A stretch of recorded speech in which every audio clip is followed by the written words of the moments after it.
நம்ம யாரோட மெசேஜுக்கு ஓடி போய் ரிப்ளை பண்றோமோ கண்டிப்பா ஒரு நாள் அவங்களோட பிளாக் லிஸ்ட்ல நாம இருப்போம். நிறைய நாள், நிறைய நேரம், மணிக்கணக்கா பேசியிருப்போம். சடனா ஒரு நாள்ல இருந்து நம்ம பேசக்கூடிய அந்த வாய்ப்பே போயிடும். சோ இந்த உலகத்துல எதுவுமே நிரந்தரம் கிடையாது.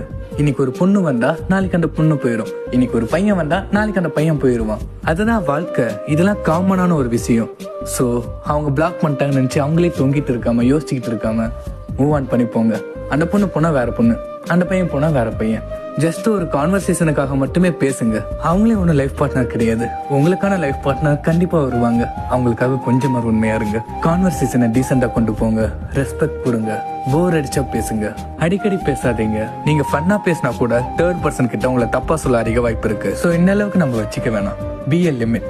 ஒரு ஃப்ரீ அட்வைஸ் எடுத்துக்கோங்க. ஏன்னா இதெல்லாம் நான் தாண்டி தான் வந்திருக்கேன், ஃபேஸ் பண்ணியிருக்கேன். இதெல்லாம் அவாய்ட் பண்றதுனால தான் இப்ப நான் ஹாப்பியா இருக்கேன். சோ இமேஜினரி வேர்ல்டுல வாழாம ரியாலிட்டிக்கு வாங்க.